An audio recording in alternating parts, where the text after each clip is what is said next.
9 August 2020 ला आंतरराष्ट्रीय मूलनिवासी दिवस आहे. त्या अनुषंगाने महाराष्ट्र मूलनिवासी संघातर्फे 3 दिवसाचा कार्यक्रम आयोजित केलेला आहे. 7, 8 आणि 9 आणि आज 8 तारखेला महाराष्ट्र मूलनिवासी संघातर्फे कार्यक्रम ठेवलेला आहे. ह्या कार्यक्रमासाठी मला उद्घाटक म्हणून जी संधी देण्यात आली त्याबद्दल मी त्यांना धन्यवाद देतो. विषयाच्या संबंधाने जर बोलायचं झालं तर मूळ निवासी ओळखीनेच व्यवस्था परिवर्तनाची समग्र क्रांती असा हा विषय आहे. त्या विषयाच्या संबंधानं मागच्या जवळजवळ 30 वर्षापासून बामसेफ तर्फे आणि मूळ निवासी संघातर्फे मूळ निवासी ओळख काय आहे ह्या संबंधानं समाजामध्ये जागृती करण्याचं काम सुरू आहे. तरीही मला असं वाटते की ज्या प्रमाणामध्ये समाजामध्ये जागृती व्हायला पाहिजे त्या प्रमाणामध्ये मूळ निवासी ओळखीची जाणीव समाजाला झालेली नाही आहे. उलट ते जातीय ओळखीनेच त्यांना समाज जीवनामध्ये ओळखलं जातं आणि जातीय ओळखीमुळे जे प्रश्न समाज जीवनामध्ये निर्माण झालेले आहेत आणि त्याच्यामुळं जे आपल्याला जे अधिकार मिळायला पाहिजे संविधानामध्ये जे अधिकार दिलेले आहेत ते अधिकार मिळताना दिसत नाही. थोडक्यात सांगायचं म्हणजे की शेवटी आपली काय ओळख आहे? एक आपली वैयक्तिक ओळख असते, दुसरी आपली सामाजिक ओळख असते. वैयक्तिक ओळख असणं आवश्यक आहे. जर आपल्याला आपलं नामकरण जर करण्यात आलं नाही, आपल्या आई वडिलांनी जर आपलं नामकरण केलेलं नसेल तर समाज जीवनामध्ये जे दुसरे घटक आहेत, दुसरे व्यक्ती आहेत, त्यांनी आपल्याला कसं ओळखायचं आणि त्याच्यामुळं आपलं नामकरण केलं जातं. त्याचप्रमाणे समाजामध्ये आपली काय सामाजिक ओळख असावी त्यासाठी जोपर्यंत आपली सामाजिक ओळख आपल्याला नसते तोपर्यंत समाजातील लोकांनी आपल्याला कसं ओळखायचं एक समाज म्हणून ही एक दुसरी अडचण निर्माण होते. आणि म्हणून पण कोण आहोत ह्या संबंधाने आपण प्रामुख्याने विचार केला पाहिजे. आपल्याला इतरांनी दिलेली जी ओळख आहे ती आपली ओळख आहे का? उदाहरणार्थ जातीची ओळख जी आहे ही आपली प्रायमरीली आपण एडॉप्ट केलेली ओळख नाहीये, आपण मान्य केलेली ओळख नाहीये. हे इतरांनी आपल्यावरती लादलेली ओळख आहे आणि त्यांनी आपल्यावरती ही ओळख कशी लादली याचा एक इतिहास आहे. त्या इतिहासामध्ये जर आपण गेलो तर ह्या देशावरती 3,500 वर्षापूर्वी आर्यांनी आक्रमण केलेलं आहे. ह्या संबंधानं आर्किओलॉजिकल पुरावे आहेत, एन्थ्रोपॉलॉजिकल पुरावे आहेत, हिस्टॉरिकल पुरावे आहेत, लिंग्विस्टिक पुरावे आहेत आणि आता आफ्लेट जे डीएनए आहे, जे जीनोम थिअरी आहे, जीनोम थिअरीच्या अंतर्गत सुद्धा याचे पुरावे म्हणजे उपलब्ध झालेले आहेत. आणि त्याच्या अनुसार 3,500 वर्षापूर्वी ह्या देशावर आर्यांनी आक्रमण केलं हे सिद्ध झालेलं आहे. त्यांनी ह्या देशावरती आक्रमण करण्यापूर्वी आपली सामाजिक ओळख होती किंवा नाही हा एक महत्वाचा मुद्दा आहे की आपल्याला जातीची ओळख होती. तर असं दिसतंय की आपली सामाजिक ओळख त्या काळात काय होती ह्या संबंधानं जरी माहिती उपलब्ध नसेल पण आपण ह्या देशामध्ये फार पूर्वीपासून राहत आहोत. म्हणजे इंडस व्हॅली सिव्हिलायझेशनचा जो काळ आहे तो 4,500 वर्षापूर्वीचा काळ आहे. आणि आर्यांचं जे आक्रमण आहे ते 3,500 वर्षापूर्वीचं आहे. तर याचा अर्थ असा आहे की आर्यांचं आक्रमण होण्यापूर्वी आपण ह्या देशामध्ये होतो. आणि कारण की सिंधू घाटी सभ्यता जी आहे ती आपल्या लोकांनी निर्माण केलेली सभ्यता आहे. तर त्यावेळेस आपली काय ओळख होती हा बेसिक मुद्दा आहे. तर त्या ओळखीच्या संबंधानं जरी माहिती पूर्णपणे आज तारखेला उपलब्ध नाही, याचं कारण असं की त्यांची जी भाषा होती ती भाषा अजून डेसिफर झालेली नाही. पण आपण निश्चितच म्हणू शकतो की ह्या देशामध्ये त्यावेळेस जे राहणारे लोक होते त्या लोकांना ह्या देशाचे मूळ निवासी म्हटलं पाहिजे. म्हणजे आपली त्या अर्थानं जी ओळख आहे ती आहे मूळ निवासी, म्हणजे ह्या देशामध्ये राहणारे लोक. मग प्रश्न असा उद्भवतो की जी आपली ही ओळख आहे, मूळ निवासी जी ओळख आहे, तर मग आपल्याला जातीय ओळख केव्हापासून निर्माण झाली? तर आर्यांचं आक्रमण झाल्यानंतर ह्या देशामध्ये त्यांची जी व्यवस्था होती आर्यांची, जे युरेशियामधून इकडे आलेले, आणि त्यांची जी चातुर्वर्ण्याची जी व्यवस्था होती त्या व्यवस्थेला त्यांनी आपल्या इथल्या लोकांशी जे युद्ध झालं त्या युद्धामध्ये इथले लोक हारले आणि त्याच्यानंतर त्यांनी आपली ओळख इथल्या लोकांना दिली. तर त्यांची व्यवस्था काय होती? त्यांची व्यवस्था चातुर्वर्ण्याची व्यवस्था होती आणि चातुर्वर्ण व्यवस्थेमध्ये ब्राह्मण, क्षत्रिय, वैश्य आणि शूद्र. तर बाबासाहेबांनी हू वेअर द शूद्राज हा जो त्यांचा ग्रंथ आहे त्या ग्रंथामध्ये क्लिअरली असं सांगितलेलं आहे की आर्यांच्या व्यवस्थेमध्ये सुरुवातीला त्रिवर्णीय व्यवस्था होती, ब्राह्मण, क्षत्रिय आणि वैश्य. आणि जेव्हा ब्राह्मणांमध्ये आणि क्षत्रियांमध्ये वर्चस्वाच्या लढ्या झाल्या त्या वर्चस्वाच्या लढ्यांमध्ये क्षत्रिय हारले आणि ब्राह्मण जिंकले आणि त्याच्यामुळं त्यांच्या व्यवस्थेमध्ये एक चौथा वर्ण निर्माण झाला. म्हणजे क्षत्रियांना हरवल्यानंतर त्यांना ब्राह्मणांनी चौथ्या वर्णात लोटून दिलं. अशा अर्थानं चातुर्वर्ण व्यवस्था निर्माण झाली. म्हणजे हारलेले जे क्षत्रिय होते आर्यांच्या व्यवस्थेमध्ये त्यांना त्यांनी शूद्र म्हटलेलं आहे.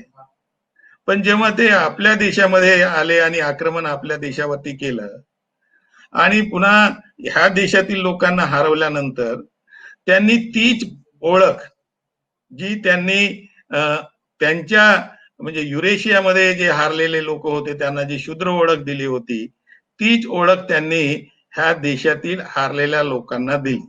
पण बाबासाहेबांनी आपल्या ग्रंथामध्ये क्लिअरली सांगितलेलं आहे की त्यांना जी पनिशमेंट दिली होती ती पनिशमेंट ह्या देशातील शूद्र अतिशूद्र ह्या लोकांना का भोगावी?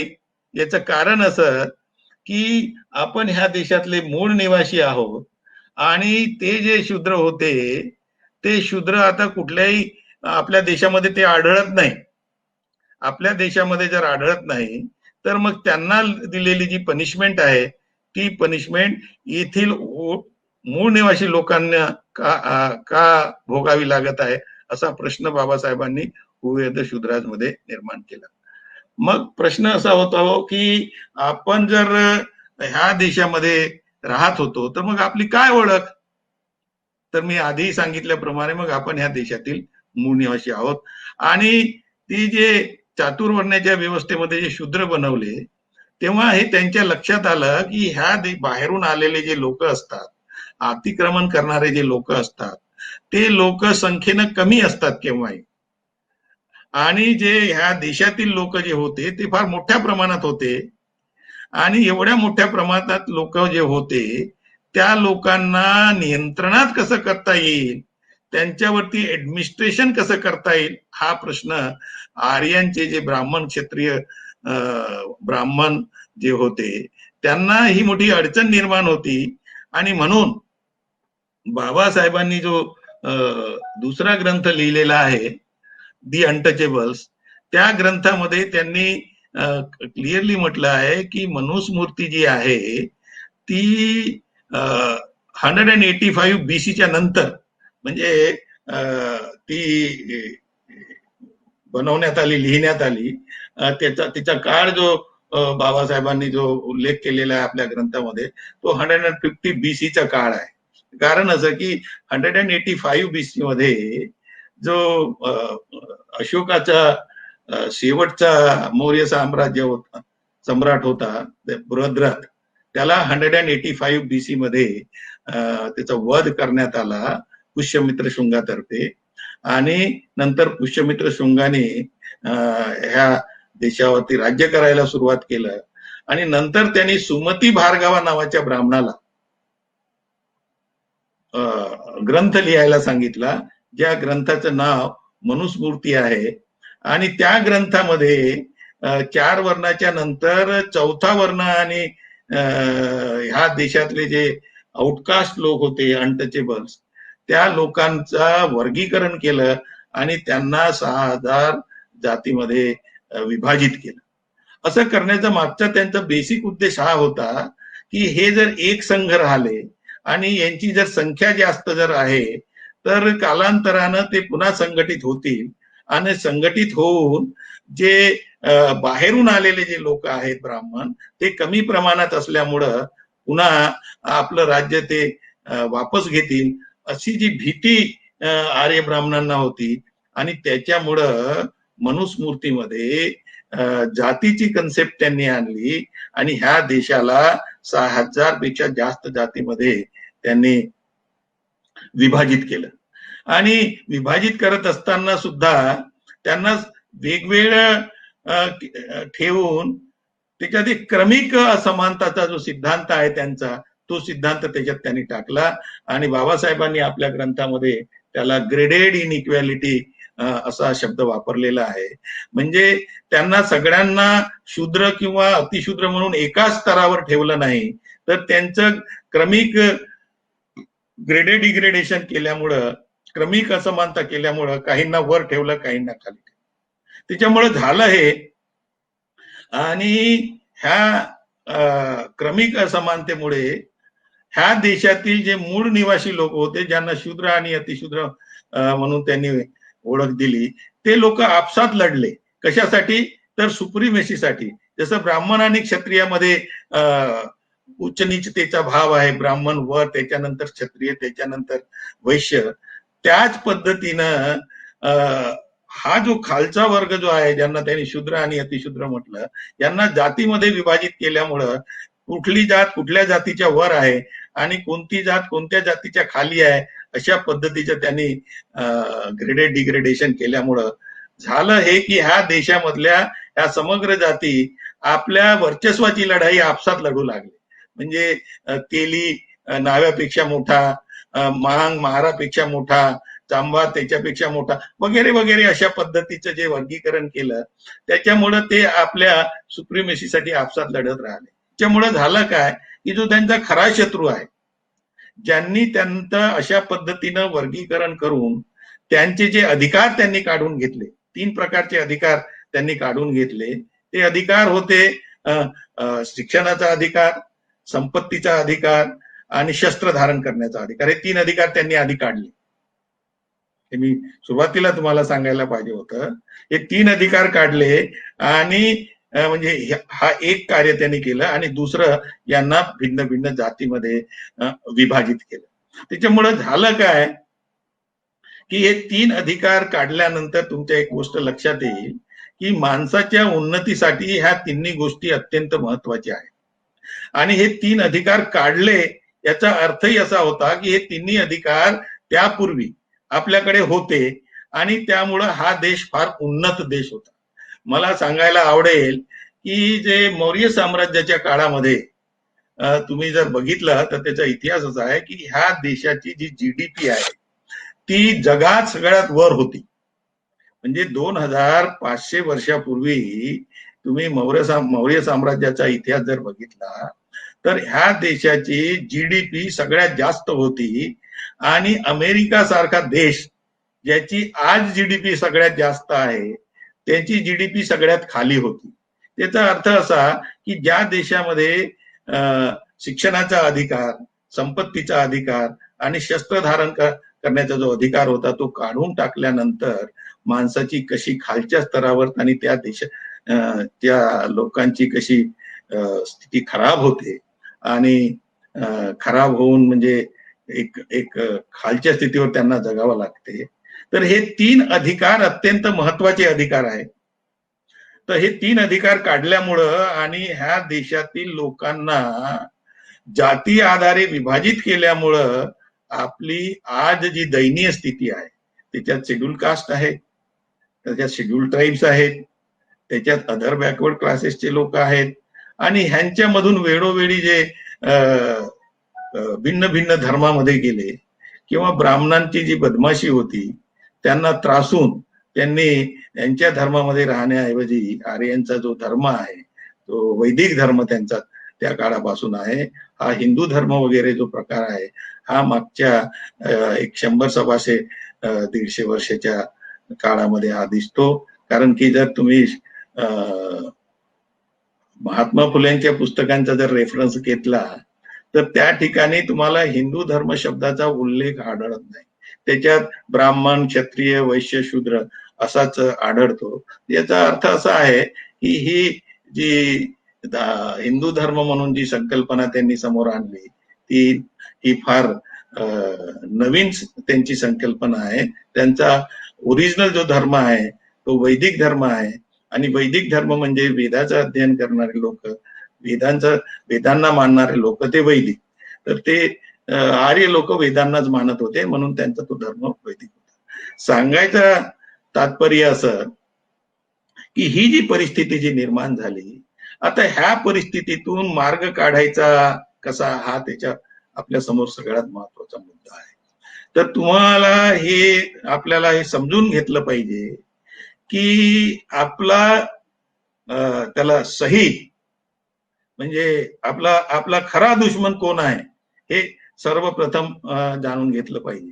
कारण की जोपर्यंत आपल्याला आपल्या दुश्मनाची ओळख होत नाही तोपर्यंत आपण लढायचं कोणाच्या सोबत. जर आपल्याला आपले हक्क आणि अधिकार पाहिजे आहेत असं जर आपण म्हणतो, जे भारताच्या संविधानामध्ये आपल्याला जे हक्क आणि अधिकार दिलेले आहेत ते आपल्याला जर पाहिजे आहेत तर आपला विरोधक कोण आहे, आपला दुश्मन कोण आहे हे जाणून घेणं अत्यंत महत्वाचं आहे.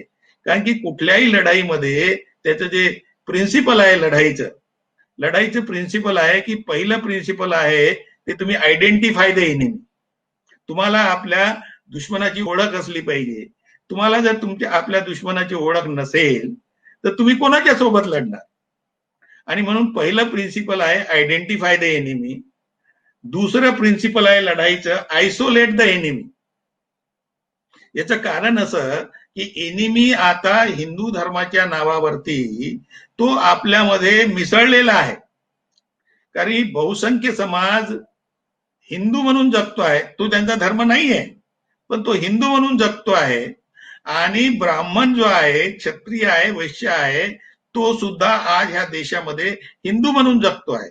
आणि ब्राह्मण, क्षत्रिय आणि वैश्य हे खऱ्या अर्थानं ह्या देशातील ओरिजिनल इनहॅबिटंट्स जे आहेत, जे शूद्र आणि अतिशूद्र आहेत त्यांचे जे खरे दुश्मन आहेत, पण ते हिंदू म्हणून जगत असल्यामुळं त्यांची वेगळी त्यांना आयसोलेट करणं मुश्किल होऊन जातं.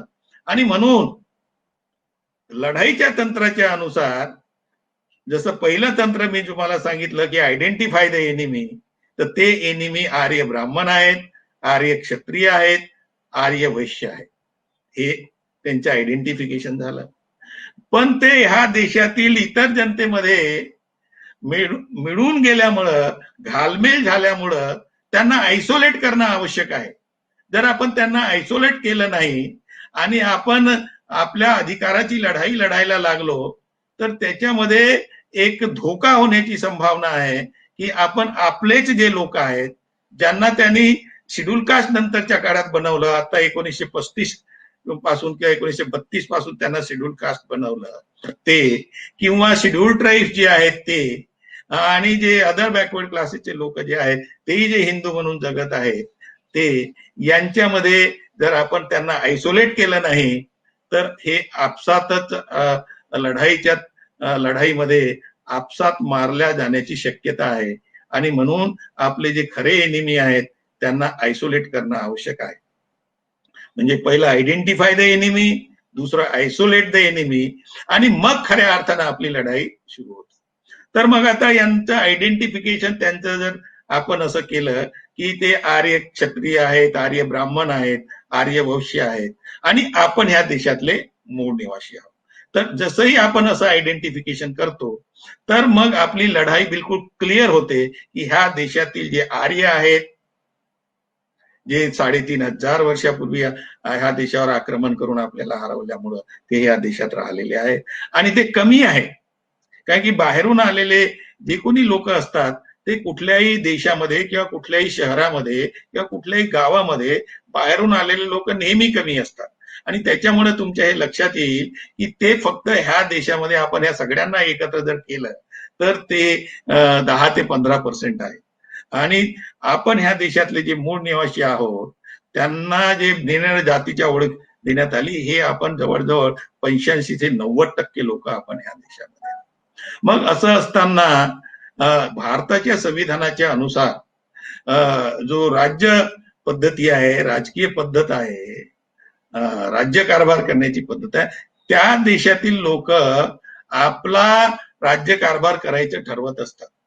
आणि म्हणून ह्या देशामध्ये खऱ्या अर्थानं जे राज्य पाहिजे होतं, राज पाहिजे होतं, ते मूळ निवासी यांचं, ह्या देशात ज्यांना त्यांनी शूद्र बनवलं, ज्यांना त्यांनी अतिशूद्र बनवलं, ज्यांना त्यांनी निराळ्या जातीत विभाजित केलं, ह्या लोकांचं खऱ्या अर्थानं ह्या देशावरती राज्य असणं आवश्यक होतं. पण तसं झालेलं दिसत नाही. असं का झालं नाही? जर डेमोक्रेसीमध्ये one man one vote, one vote one व्हॅल्यूचं जे तत्व बाबासाहेबांनी आपल्याला दिलं आहे आणि आपल्या हातामध्ये जी ताकद दिली आहे ती त्या उंगलीवर दिलेली आहे, फोर फिंगर वरती दिलेली आहे. हा अधिकार बाबासाहेबांनी कुठल्याही पंतप्रधानाला किंवा राष्ट्रपतीला किंवा कुठल्याही मिनिस्टरला दिलेलं नाही. ही ताकद प्रत्येक व्यक्तीला दिलेली आहे आणि याच्यातून आपला राजा निवडायचा आहे. तर मग आपण जर ह्या देशामध्ये 90% लोक आहोत तर ह्या देशावरती खऱ्या अर्थानं आपलं राज्य असायला पाहिजे होतं, पण तसं दिसत नाही. याचं मुख्य कारण काय आहे आपण समजून घेतलं पाहिजे. तर याचं मुख्य कारण जे आहे ते आहे अज्ञान. अज्ञान का? कारण की आपला शिक्षणाचा अधिकार काढून घेतला. आणि म्हणून आपल्या लक्षात येईल की सर्वप्रथम बुद्धाने जे सांगितलं अत्त दीपो भव, म्हणजे ज्ञानी बना, स्वतःचा दीपक तुम्ही स्वतः व्हा, बुद्धाने हे सांगितलं. म्हणजे ह्या सगळ्या गोष्टी अज्ञानामुळे झालेल्या आहेत. कारण की त्यांनी आपलं शिक्षणाचा अधिकार काढून टाकला होता, संपत्तीचा अधिकार काढून टाकलेला होता आणि लढण्याचा सुद्धा अधिकार काढून टाकला होता. आपल्या अधिकारासाठी आपण जे लढायला पाहिजे होतं ते अधिकार काढले होते. तर म्हणून त्यांनी जे आपलं अज्ञान हा समाज राहिला. आणि ही गोष्ट सिर्फ बुद्धांनी सांगितली नाही तर फुल्यांनी पण सांगितली. म्हणजे जे जे आपले नेते झाले त्यांनी सगळ्यांनी ही गोष्ट आपल्याला सांगितली. विद्येविना मती गेली, मतीविना गती गेली, वित्त गेले, शूद्र खचले, एवढे सगळे अनर्थ एका अविद्येने झाले. म्हणजे फुले साहेबांनी सुद्धा, राष्ट्रपिता फुल्यांनी सुद्धा हे म्हटलं की ही जी आपली अधोगती झालेली आहे याचं मुख्य कारण जर काही असेल तर ती आहे अज्ञान. त्याच्यानंतर बाबासाहेबांच्या हेच लक्षात आलं आणि बाबासाहेबांनी म्हटलं की शिका, संघटित व्हा आणि संघर्ष करा. म्हणजे शिका म्हणजे ज्ञानी व्हा. का? तर याच्यामुळं आपले जे आपल्या उन्नतीचे मार्ग जे आहे, एकदा तुम्ही ज्ञानी झालात, तुम्ही ज्ञान मिळवण्याच्या प्रक्रियेमध्ये आलात आणि ज्ञानी झालात तर तुमच्या उन्नतीचे मार्ग काय आहेत हे तुम्हाला कळायला सुरुवात होते. आणि हे जेव्हा तुम्हाला कळते, तुम्हाला सायमल्टेनियसली हे सुद्धा कळते की तुमच्या उन्नतीच्या मार्गातील अडथळे कोण आहेत, कोण लोक तुम्हाला तुमची उन्नती करू देत नाही हे सुद्धा करते. म्हणजे तुम्हाला ज्ञानामुळं आपला दोस्त कोण, आपला मित्र कोण आणि आपला दुश्मन कोण याची ओळख होते. आणि एकदा की ती ओळख झाली तर मग तुम्ही आपली लढाई योग्य रीतीनं, आपल्या अधिकाराची लढाई म्हणजे चांगल्या प्रकारे लढू शकता, असं बुद्धाचं म्हणणं आहे, असं फुल्यांचं म्हणणं आहे, असं बाबासाहेबांचं म्हणणं आहे. पण हा ज्ञान करण्याची ज्ञान मिळवण्याची जी प्रक्रिया आहे ही बराच काळ, जवळजवळ 2000 वर्ष ही बंद असल्यामुळं, आपल्यासाठी 2500 2000 वर्षापासून ही बंद असल्यामुळं ह्या क्षेत्रामध्ये आपण मागे राहिलो. आता आपण जागृत झालो, आपल्याला शिक्षण मिळालं, आपल्याला समजायलाही लागलं, पण आपण आपल्याला जे इतरांनी दिलेली जी ओळख आहे जातीची, ती मात्र जातीची ओळख सोडायला अजूनही हा समाज तयार नाही. तर ती जातीची ओळख जर समाप्त केल्याशिवाय, बाबासाहेबांनी म्हटलंय की caste is a notion, it is a psychological state of mind. ही एक मानसिक स्थिती आहे आणि आपल्याला त्या मानसिक स्थितीच्या माध्यमातून समाजातील इतर घटक आपल्याला बघत असतात आणि ते कंटेम्प्च्युअस म्हणजे अपमानित दृष्टिकोनातून, आपला अपमान व्हावा ह्या दृष्टिकोनातून आपल्याकडे बघत असतात आणि आपल्याशी तशा पद्धतीचा व्यवहार करत असतात. आणि त्याच्यामुळं ही जातीची ओळख जोपर्यंत ह्या देशामध्ये कायम आहे तोपर्यंत खऱ्या अर्थानं आपला उत्कर्ष होऊ शकत नाही. कारण की जातीमध्ये आपण विभाजित आहोत आणि विभाजित असून एक दुसऱ्याच्या विरोधातच लढत आहोत. म्हणून ह्या सगळ्या लोकांना एकत्र जर करायचं असेल तर त्यांना एक नवीन ओळख दिली पाहिजे. आणि ती काय ओळख असू शकते तर 3500 वर्षापूर्वी आर्यांच्या आक्रमणाच्या पूर्वी आपली काय ओळख होती तर मी सुरुवातीलाच तुम्हाला सांगितलं की आपली जी ओळख होती ती ओळख होती मूळ निवासी. आणि म्हणून ह्या देशामध्ये ज्यांना त्यांनी शूद्र बनवलं, ज्यांना त्यांनी अतिशूद्र बनवलं, ज्यांना त्यांनी निराळ्या जातीमध्ये विभाजित केलं, हे सगळे लोक आणि ह्या देशातले मूळ निवासी आहेत. आणि हे सगळे लोक जे यांच्या धर्मामध्ये म्हणजे त्यांच्या अज्ञानामुळं जे राहत होते ते इतर धर्मामध्ये गेले, ते सुद्धा ह्या देशाचे मूळ निवासी आहेत, हे आपण समजायला पाहिजे. आणि म्हणून या समग्र समाजाला, ज्यांना त्यांनी शूद्र बनवलं, ज्यांना निराळ्या जातीत ठेवलं, त्यांना ओबीसी बनवलं, त्यांना शेड्यूल कास्ट बनवलं, त्यांना आदिवासी बनवलं, या सगळ्यांना एकत्र करून एक मोठा ग्रुप, एक प्रबल ग्रुप आपण तयार केला पाहिजे. आणि म्हणून भावनात्मक लेवलवरती जी आज जातीची भावना आहे ती भावना समूळ नष्ट करून आपण मूळ निवासी आयडेंटिटी ही भावनात्मक लेवलवरती आपण मान्य केलं पाहिजे सगळ्यांनी. आणि त्याच्यासाठी प्रचार प्रसार केला पाहिजे, लोकांच्या जेहनचा हिस्सा बनवला पाहिजे. हे अत्यंत महत्वाचं आहे. हे जर आपण केलं नाही, जसं जात आज सायकोलॉजिकल स्टेट ऑफ माइंड असं जे बाबासाहेब म्हणतात, तसं मूळ निवासी, आम्ही या देशातील मूळ निवासी आहोत असं सायकोलॉजिकल स्टेट ऑफ माइंड मध्ये आलं पाहिजे. कारण की जसंही ते आपल्या माइंडचा हिस्सा बनेल तर आपलं वर्तणूक बदलेल. जातीय दृष्टिकोनातून आपलं वर्तणूक राहणार नाही. आपलं जे वर्तणूक राहील समाज जीवनामध्ये ते मूळ निवासी भावनेच्या अंतर्गत राहील. आणि मूळ निवासी या भावनेच्या अंतर्गत आपला व्यवहार, जे आपले सगळे बांधव आहेत, आपण एकच आहोत असं होईल. आणि आपल्या अधिकाराच्या विरोधात जे लोक आहेत ते आपले लोक नाही आहेत, ते आर्य आहेत, ते बाहेरचे आहेत असं त्यांच्या संबंधानं आपलं मत पक्क होईल. हे तेव्हा होईल जेव्हा भावनिक पातळीवरती आपण मूळ निवासी आयडेंटिटी अडॉप्ट करू. हा एक महत्वाचा मुद्दा. दुसरं, आपले लोक जे आहेत बरेच म्हणजे मेजॉरिटी समाज जो आहे तो हिंदू म्हणून जगतो आहे. एकीकडे ते फुल्यांना मानतो, आपण बाबासाहेबांना मानतो, बुद्धांना मानतो, पेरियारला मानतो आणि नारायण गुरुला मानतो. आता तुम्ही बघा, बुद्धाला मानतो तर बुद्धांचा धर्म हिंदू नाही आहे. मग बुद्धांना मानणारे लोक हिंदू म्हणून कसे जगू शकतात?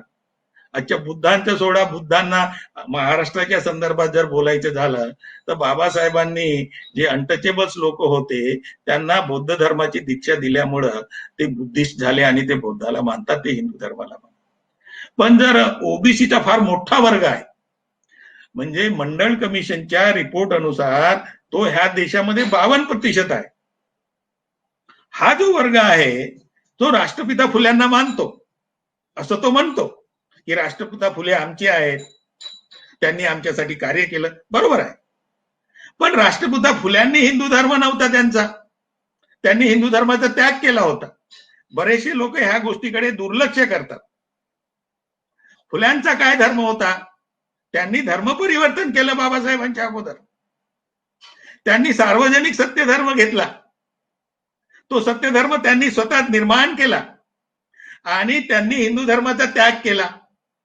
आता जी मंडळी हिंदू म्हणून जगत आहेत आणि दुसरीकडे फुल्यांनाही मानतो असंही म्हणतायत, हा जो म्हणजे एक डायकोटॉमी आहे. आणि ही म्हणजे मी सर्वसाधारण लोकांच्या संबंधानं म्हणत नाही, जे अशिक्षित लोक आहेत त्यांना आपल्याला समजावून सांगावं लागेल.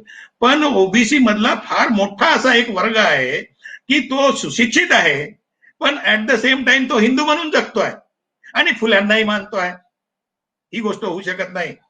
एक तर तो प्रामाणिक फुल्यांशी नाही आहे असं त्याचा अर्थ होतो, आणि जर तो खऱ्या अर्थानं फुलेवादी आहे, आंबेडकरवादी आहे, तर त्यांनी तो हिंदू नाही आहे अशा पद्धतीचा स्टँड समाज जीवनामध्ये घेणं अत्यंत आवश्यक आहे.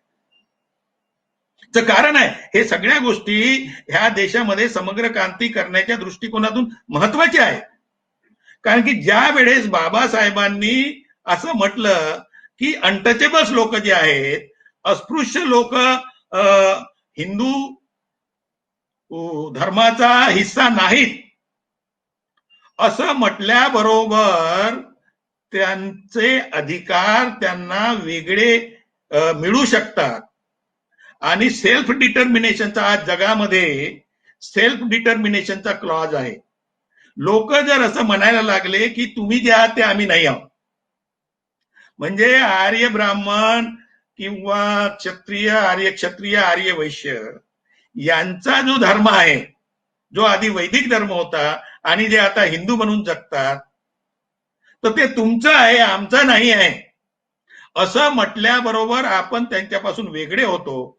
आणि जसंही वेगळे होतो तर लढाईची जी धार आहे ती धार एकदम मजबूत होते, ती तीक्ष्ण होते.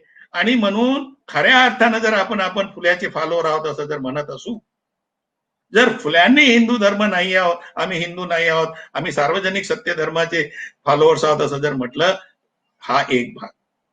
नंतर आपण पेरियारकडे चला. पेरियार तर कुठल्या धर्माला मानतच नव्हते. मग जर आम्ही पेरियार आम्ही त्यांचे फॉलोअर्स आहोत असं जर म्हणू, तर मग ते कोणत्याच धर्माला मानत नव्हते आणि आम्ही मात्र हिंदू धर्माला चिपकून असलो, तर ती आमच्यामधली डायकोटॉमी आहे. आणि म्हणून आपण प्रामाणिकपणे हे आपले जे महापुरुष आहेत त्यांनी जो मार्ग आपल्याला दाखवला त्या मार्गाचं अवलंबन केलं पाहिजे. थोडक्यात सांगायचं म्हणजे आम्ही हिंदू नाही आहोत असं त्यांनी म्हटलं पाहिजे. जसंही ते म्हणणार ते त्यांच्यापासून, आर्यांपासून विभक्त होणार आणि आंदोलनासाठी त्यांचं विभक्त होणं अत्यंत आवश्यक आहे. तुम्ही नारायण गुरूंचं घ्या. नारायण गुरु सुद्धा हिंदू धर्माला मानत नव्हते. त्यांचा तुम्ही जर त्यांची पूजा अर्चना जर बघितली तर त्यांच्या मंदिरामध्ये एक फक्त दिवा लावलेला असायचा आणि तो ज्ञानाचा दिवा असायचा आणि त्याला ते आपलं म्हणजे धर्म त्यांनी तशा पद्धतीनं मानलेला आहे. तर ते सुद्धा हिंदू म्हणून जगले नाही. त्याच्यामुळं त्यांचे हे सगळे जे महापुरुष आहेत, हे महापुरुष आपल्यासाठी याच्यासाठी झाले की त्यांनी स्वतःला सो कॉल्ड जो हिंदू धर्म आहे त्याच्यापासून त्यांनी आयसोलेट केलं, वेगळे केले आणि वेगळं करून आपल्या समाजाला संघटित केलं. त्यांना ज्ञानाचे मार्ग मोकळे करून दिले आपापल्या पद्धतीने. नारायण गुरूंनी करून दिले, फुले साहेबांनी करून दिले, बाबासाहेबांनी करून दिले आणि पेरियारनी करून दिले. हे अत्यंत महत्वाचं आहे. हे आंदोलनाच्या दृष्टिकोनातून महत्वाचं आहे. आता जर आपण सगळे मूळ निवासी म्हणून जगायला लागलो, 90% लोक मानसिक स्तरावरती मूळ निवासी म्हणून जर जगायला लागले, तर तुम्ही समजू शकता त्यांच्यामध्ये फार मोठ्या प्रमाणात भावनात्मक एकात्मता निर्माण होईल. आणि भावनात्मक एकात्मता जर निर्माण झाली तर त्याच्यामुळं आपली जी संघटित ताकद आहे ही फार मोठी होते.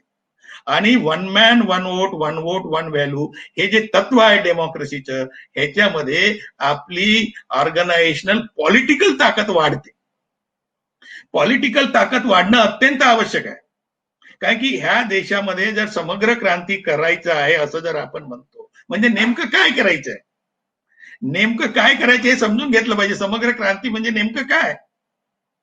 समग्र क्रांती म्हणजे ह्या देशामध्ये जी सामाजिक व्यवस्था आहे, जी गैरबराबरीवरती आधारित आहे, इनइक्वॅलिटीवरती आधारित आहे, तिला बदलून त्या ठिकाणी अशी सामाजिक व्यवस्था निर्माण करणे ज्यामध्ये समता, स्वातंत्र्य, बंधुत्व आणि न्याय राहील असा समाज निर्माण करणे.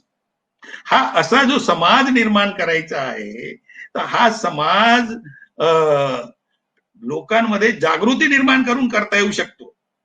पण मग त्यांच्यामध्ये जे प्रिन्सिपल्स ऑफ जस्टिस आहे, प्रिन्सिपल्स ऑफ इक्वॅलिटी आहे, लिबर्टी आहे, हे प्रिन्सिपल्स जर लागू करायचे असले आणि शासन जर आर्यांचं असलं, ज्यांची मानसिक स्थिती अजूनही अशी आहे, ती गैरबराबरीची व्यवस्था चालू आहे, त्याच्यामुळं आपल्या शिक्षणाचे प्रश्न निर्माण झालेले आहेत, आपल्या मजुरांचे प्रश्न निर्माण झालेले आहेत, आपल्या शेतकऱ्यांचे प्रश्न निर्माण झालेले आहेत.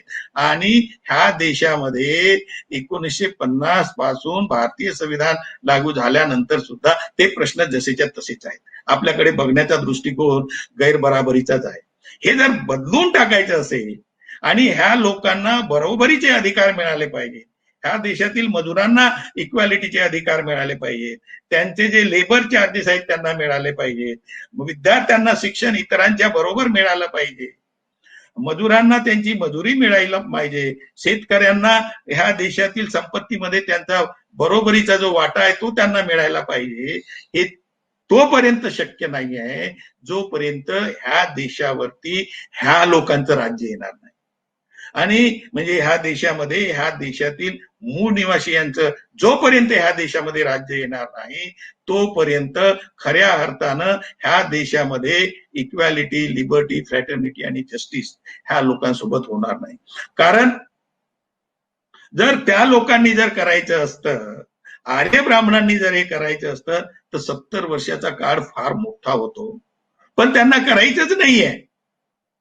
त्यांना भारताचे संविधान समजत नाही असा काही त्याचा अर्थ होत नाही. त्यांना भारताचं संविधान समजतं, पण तरी ते लागू करत नाही. याचा अर्थ त्यांना हे करायचं नाही. आणि म्हणून हा लढा सामाजिक पातळीवरती आणि राजकीय पातळीवरती मोठ्या प्रमाणात लढावा लागणार आहे. जोपर्यंत राजकीय पातळीवरती हा लढा मोठ्या प्रमाणात आपण लढत नाही तोपर्यंत ह्या देशामध्ये आपली सत्ता येत नाही. आणि जर राजकीय पातळीवरती हा लढा लढायचा असेल तर समाजामध्ये होमोजिनिटी निर्माण करणं, हा जो शूद्र आणि अतिशूद्र म्हणून जगतो आहे, जो निराळ्या जातीमध्ये जो जगतो आहे, त्यांच्या जातीची ओळख सोडून देण्यासाठी आपण समजावून सांगितलं पाहिजे आणि त्यांना मूळ निवासी ओळखीमध्ये एकत्र केलं पाहिजे. त्यांची भावनात्मक एकात्मता त्यांच्यामध्ये निर्माण केली पाहिजे. ज्या दिवशी त्यांच्यामध्ये भावनात्मक एकात्मता निर्माण होईल त्या दिवशी त्यांची एक फार मोठा समूह बनेल आणि one man one vote one value हे जे तत्व आहे ह्या तत्वाच्या अंतर्गत ते ह्या देशाचे राज्यकर्ते बनतील.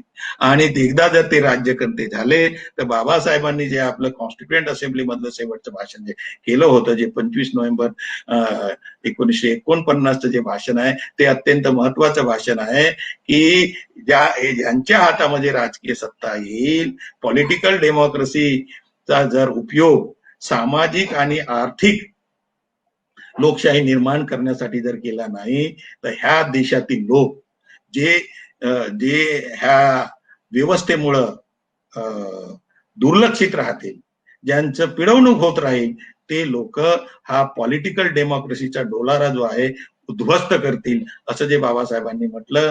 मला असं वाटते की आज तो पॉलिटिकल डेमोक्रेसीचा डोलारा आहे, तो उद्ध्वस्त करण्यात करू नये, कारण की आज ब्राह्मण राज आहे आणि ब्राह्मण राज म्हणजे आर्य ब्राह्मणांचं राज्य आहे आणि ते जर तुम्हाला पालथून टाकायचं असेल तर आपली आयडेंटिटी जी आहे, आपण मूल्यवाशी ओळख निर्माण केली पाहिजे, समाज जीवनामध्ये तशा पद्धतीची सगळ्यांना मान्यता प्राप्त करून दिली पाहिजे, जातीच्या ओळखीला घालवून दिलं पाहिजे.